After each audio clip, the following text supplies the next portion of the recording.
복된 하루가 되시기를 간절히 축원을 드립니다. 시편에는 총 150편의 시편이 있는데요. 그 중에 이제 제목이 달려있는 시편이 약 한 116편에 이르고 나머지 한 34편 정도가 제목이 달려있지 않습니다. 오늘 본문에 있는 96편도 물론 그 앞에 혹은 그 뒤에도 역시 마찬가지긴 하지만 제목이 없습니다. 사실 이 제목이 없다는 것은 누가 지은 것인지, 또 어떠한 목적으로, 어떠한 이유로, 또 무엇을 배경으로 이 시편이 지어진 것인지 정확하게 사실 알 수 없습니다.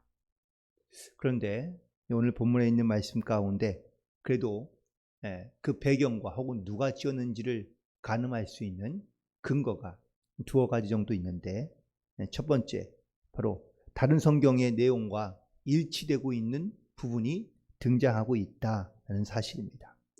역대상 16장 7절에 보면 이 언약궤를 두고 감사의 찬송을 드리고 있는 다윗의 고백이 등장하고 있는데, 오늘 본문에 있는 말씀과 놀랍게 거의 일치하고 있는 부분이 많이 있기 때문입니다. 그래서 이 시편이 바로 이 다윗 때에 하나님 앞에 감사의 찬양으로 드려진 그 내용이라는 것을 저희들이 짐작할 수 있고요. 또한 두 번째는 이스라엘의 이 번역본 가운데 특별히 헬라인 70역이라는 이런 번역본이 하나 있는데, 그 본문에 보면 본문의 표절을 포로 이후 그 집이 지어질 때 다윗의 노래라고 이렇게 기록되어져 있는 것을 볼 수 있습니다. 아무튼 그럼에도 불구하고 물론 이 본문에 있는 시편이 다윗이 그런 빼앗긴 언약궤를 다시 찾고 하나님 앞에 감사의 찬양을 드리며 기도했던 그 부분을 근거로 하며 지어진 노래라는 것을 짐작은 가능하지만, 하지만 정확하게 하나님께서 왜 이 시편 가운데는 제목을 허락하지 아니하시고 또 기록되어 있지 않는지는 사실 우리가 그 이유를 알기는 쉽지 않습니다. 하지만 오늘 본문에 있는 말씀을 통해서 이 시편이 기록된 이유들을 우리가 분명하게 알 수 있는 것은, 첫 번째는 바로 1절부터 2절까지에 등장하고 있는 여호와께 노래하라 라는 이 시편의 말씀과, 또한 이 말씀의 핵심이 바로 여호와께 노래하는 것임을 우리는 알 수 있습니다. 우스갯소리로 사실 한국말은 끝까지 들어봐야 한다라는 이런 말이 있습니다. 그러니까 우리나라의 말의 구조는요, 주어, 그리고 목적어, 그리고 서술어, 동사 이렇게 구성을 가지고 있습니다. 그런데 대부분의 많은 나라들은 반대입니다. 주어, 그 다음에 서술어, 그리고 목적어 이렇게 되어 있죠. 그러니까 예를 들면은 이렇게 말했습니다. 우리나라 말로 한다면 점심으로 빵을 그 다음에 아무 말도 안 하면 이게 먹었다는 것인지 아니면 먹을 것인지 전혀 이게 우리가 알 수 없지 않습니까? 주로 다른 나라 언어는 주어와 그리고 서술어가 먼저 등장합니다. 나는 먹었어. 그러면 먹구나. 그래 뭘 먹었는데? 라고 이렇게 물어볼 수 있는데, 우리는 이게 주어와 그리고 목적어가 먼저 등장하기 때문에 이게 도대체 뭘 한 건지 도무지 가늠할 수 없는 경우들이 많이 있습니다. 특별히 히브리어는 반대입니다.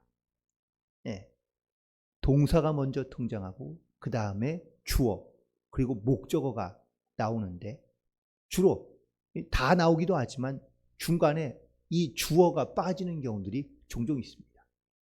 히브리어는 그래서 원래 원어로 본다면 이렇게 구성되어져 있습니다. 노래하라 여호와께 새 노래로, 노래하라 여호와께 온 땅이, 노래하라 여호와께 그의 이름을 성축하며. 이처럼 이 기록한 기자가 어떠한 의도로 기록하고 있으며 무엇을 해야 하는지를 분명하게 먼저 나타내고 강조하고 있다라는 사실입니다. 특별히 1절과 2절 그리고 7절과 8절에 있는 말씀이 물론 내용은 다르지만 이렇게 똑같은 구조를 갖고 있는데요. 1, 2절에는 바로 노래하라 여호와께 새 노래로. 그러니까 한국말에 있는 구조 언어와 완전히 반대로 되어 있는 것이죠. 결국 1절과 2절에서는 물론 1절부터 6절까지 있는 말씀이지만 여기에 있는 말씀의 가장 중요한 핵심적인 바로 키워드는 바로 하나님께 여호와께 노래하는 것입니다. 물론 그 이후에 이제 노래해야 될 이유들이 3절부터 6절까지에 등장하고 있는 것을 볼 수 있는데 3절에 있는 말씀 가운데 왜 우리가 그럼 여호와께 찬양하며 노래해야 되는지 바로 하나님께서 기이한 일을 만드시고 있기 때문이라고 말씀하고 있습니다. 하나님께서 우리의 삶 가운데 어떠한 기적 같은 일들을 만들어 가고 있는지 그것을 깨달아질 때마다 우리는 여호와께 찬양하며 하나님의 이름을 높여드리며 나아갈 수밖에 없다라고 이 시편 기자는 고백하고 있는 것이죠. 오늘도 우리는 하루를 살아가면서 하나님께서 내 삶에 어떠한 기적 같은 일들을 만들어 가시는지 우리는 그 순간들 혹은 또 그 은혜들을 반드시 기억하며 주님의 이름을 찬양하며 높여드리며 온 땅 가운데 나아갈 수 있는 그런 저와 여러분이 되기를 간절히 축원을 드립니다. 또한 4절에 있는 말씀을 보니까 여호와는 위대하시기 때문에 하나님을 찬양해야 한다는 것을 선포하며 고백하고 있습니다. 위대하다는 것. 네, 아이들에게 물어보면 위가 큰 사람이라고 대답할 수 있겠지만 우리가 하나님을 어떻게 깨닫고 있으며 하나님을 어떻게 고백하고 있느냐라는 것이 사실은 중요합니다. 위대하다는 것은 모든 것들의 가장 큰 그래서 그 큰 능력을 행하시는 그런 분이시다라는 사실을 고백하며 인정하는 것을 의미하고 있습니다. 하나님이 내 삶에 얼마나 많은 부분들을 차지하고 있는지 혹은 또 내 삶에 하나님께서 어떠한 큰 일들을 행하시고 계시는지 그러므로 내가 하나님의 이 은혜를 고백하면서 정말 내가 하나님은 나의 주시며 또한 나의 모든 것 되시다는 이 믿음의 고백이 우리 가운데 있을 때 우리가 주님을 믿음으로 고백하며 찬양하는 마음을 가지고 나아갈 수 있는 줄로 믿습니다.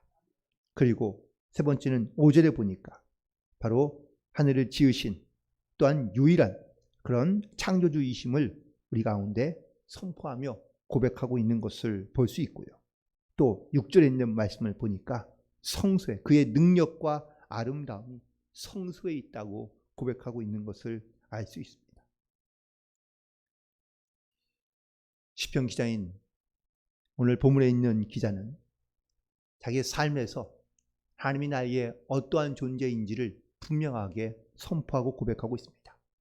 내가 하나님을 찬양해야 될 마땅한 이유들, 내 삶에서 내가 하나님께 노래하며 하나님을 찬양하며 그 이름을 송축하며 나아가고 있는 분명한 이유들을 선포하고 있는데 놀랍게도 그는 자기 삶에서 이루어진 어떤 이러한 사건과 기적과 이적들 때문은 아닙니다. 가장 궁극적인 하나님께서 내 삶에 어떠한 존재로서 내가 고백하고 있으며 또한 그런 하나님께 나는 어떠한 마음을 가지고 삶으로 노래하며 찬양하고 있는지를 오늘 본문에서 분명하게 고백하고 있는 것을 알 수 있습니다. 결국 우리도 하나님을 고백하며 찬양할 때 우리가 어떤 하나님을 고백하고 있으며 또는 하나님이 나에게 어떠한 존재이며 의미이며 그리고 하나님께서 내 삶에 어떠한 역사를 일으키고 계신지를 분명하게 깨닫고 우리도 하나님 앞에 이렇게 주님의 이름을 높여드리며 찬양으로 하나님 앞에 나아갈 수 있는 그런 우리 모두가 되기를 주님의 이름으로 간절히 축원을 드립니다. 그리고 7절부터 8절에 있는 말씀이 바로 1, 2절에 있는 말씀과 반복되는 말씀이라고 말씀드렸는데요. 7절에 보면은 여호와께 돌릴지어다 여호와께 돌릴지어다 그리고 8절에 여호와께 돌릴지어다 라는 이 말이 역시 3번이나 반복해서 등장하고 있는 것을 볼 수 있습니다. 결국 이 7절과 8절에 있는 말씀도 히브리 원어로 다시 한번 직역하면 돌릴지어다 여호와께 만국의 족속들아, 돌릴지어다 여호와께 영광과 권능을, 돌릴지어다 여호와께 영광과 여호와의 이름에 합당한 이러한 구조로 다시는 말씀드릴 수 있습니다. 결국 앞에 1, 2절과 반복되게 똑같은 구조를 갖고 있는 것이죠. 그러니까 이게 찬양의 노래 혹은 찬양의 고백만 있는 것이 아니라 바로 이상의 구조를 통해서 이스라엘 백성들은 정말 하나님 앞에 어떠한 찬양과 또한 어떠한 영광을 돌려야 될지를 분명하게 고백하고 있는 것을 볼 수 있는데요. 이 선포를 통하여 하나님께서 온 땅을 다스리시며 또한 역사하시는 그 하나님의 은혜 가운데 감사함으로 고백하며 나아가고 있는 것을 보게 됩니다. 여기서 돌릴지어다 라는 히브리의 원어는 바로 야하부입니다. 근데 이 말의 의미는 내가 무언가를 주인에게 돌려주는 것을 의미하고 있습니다. 즉, 내 삶에 주신 하나님의 은혜들을 내가 하나님께 다시 되돌려드린다라는 그런 의미를 갖고 있다는 것이죠.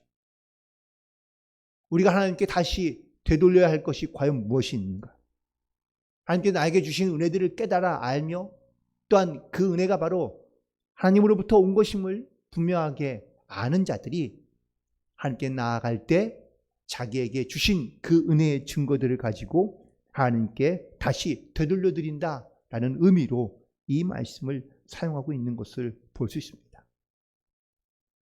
결국 내 삶에 주신 그 하나님의 은혜들, 그 하나님의 또한 역사하심들 믿음으로 고백하며 주님께 돌려드릴 것들이 바로 많이 있는데, 바로 11절에 있는 말씀 가운데 하늘이 기뻐하고 땅이 즐거워하며 바다에 거기에 충만한 것들이 다 하나님의 은혜에 대하여 외치고 선포해야 한다는 사실을 말하고 있습니다. 또한 12절에서 보면은 밭과 그 가운데 있는 모든 것들이 즐거워하며 숲과 모든 나무들이 여호와 앞에 즐거워한다고 말씀하고 있는데, 고백하고 있는데, 이 결국 사람이든 혹은 자연이든 모든 만물이 다 여호와의 이름과 여호와의 영광을 선포하며 증거하며 나아가야 한다는 것을 시편 기자는 고백하고 있는 것을 볼 수 있습니다. 그리고 마지막으로 13절에 있는 말씀을 보니까 우리가 하나님 앞에 모든 걸 돌리며 또한 찬양함으로 나아가야 될 이유는 바로 그가 이 땅을 심판하시는 심판주로 이 땅 가운데 오시기 때문이라고 선포하고 있는 것이죠.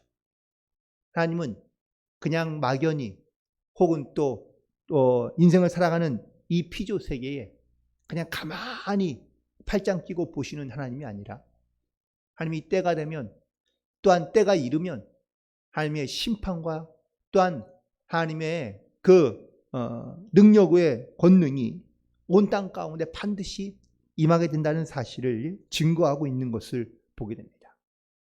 그러므로 이 시편 기자는 그래서 이 심판의 날에 하나님께 온전히 그리고 또한 올바로 서기 위하여 하나님께 영광을 돌리는 삶을 살아가야 한다며, 그래서 이 땅 가운데 살아갈 때에 헛된 인생을 살지 않고 믿음으로 바른 인생을 살아가야 한다는 것을 분명하게 결단하며 증거하고 있는 것을 볼 수 있습니다. 보통 어떠한 전시회, 그림이든지 아니면 음악이든지 보통 가만히 보면 제목이 붙어 있지 않는 그림이나 노래들을 종종 보게 됩니다. 왜 제목을 붙이지 않은 것일까요? 물론 그 제목의 이름을 붙이지 않는 이유는 아마 그 그림을 그리거나 혹은 또 음악을 만든 사람의 분명한 의도가 있을 수 있습니다. 다시 말하면, 물론 제목이 붙어 있지 않으면 이 노래가 혹은 또 이 그림이 무엇을 전하고자 하는지 사실 분명한 의도는 알 수 없습니다. 하지만 제목을 붙이지 않았다는 것은 바로 그 그림을 보거나 그 음악을 듣는 사람이 자기의 것으로 만들어내며 혹은 또 거기에 제목을 붙일 수 있다라는 의미이기도 하죠. 오늘 본문에 있는 말씀 시편은 96편은 제목이 붙어 있지 않습니다. 그렇다면 바로 이 시편의 말씀을 우리가 보면서 그러면은 이 시편의 제목은 바로 내가 어떠한 말씀으로 또한 어떠한 의미로 이 말씀을 받아야 되는지, 그리고 이 말씀의 제목은 바로 저와 여러분이 스스로 우리가 이 말씀을 묵상하며 그리고 이 말씀의 제목을 한번 붙여보기를 원합니다. 결국 내 삶에도 분명히 어떤 삶의 제목이 분명히 있어야 될 줄로 믿습니다. 내가 그냥 하루하루를 그냥 살아가는 것이 아니라 내 삶의 분명한 삶의 이유와 목적을 알고 그리고 내 삶의 제목이 분명하게 붙어 있어서, 그래서 우리가 하나님을 만났을 때에 혹은 또 내 삶을 돌아보며 하나님 앞에 고백할 때에 하나님 오늘 내 삶이 제목은 혹은 또 내 삶의 모습은 이런 모습입니다 라는 것을 분명하게 하나님 앞에 말씀드리며 나아갈 수 있는 그러한 믿음의 결단이 있게 되기를 간절히 소망합니다. 그리고 분명한 것은 우리가 그냥 세상을 살아갈 때에 그리스도인으로 살아간다는 것은 바로 하나님의 자녀와 백성으로 이 땅 가운데 분명한 영적인 목표와 그리고 삶의 이유들을 가지고 살아가야 한다는 것을 우리 가운데 말씀하고 있기 때문에 특별히 우리를 하나님의 복음의 증인으로 불러주신 그 증인의 사명을 감당하며 살아가게 하기 위해서 오늘도 저와 여러분을 부르시고 또 우리 가운데 또 말씀하시고 응답하시며 역사하고 계시는 줄로 믿습니다. 오늘도 내 삶의 분명한 목적과 이유와 제목을 다시 한번 결단하며 오늘도 그 삶의 목적대로 제목대로 승리하며 살아갈 수 있는 그런 복된 하루가 되시기를 주님의 이름으로 간절히 축원을 드립니다. 기도하시겠습니다.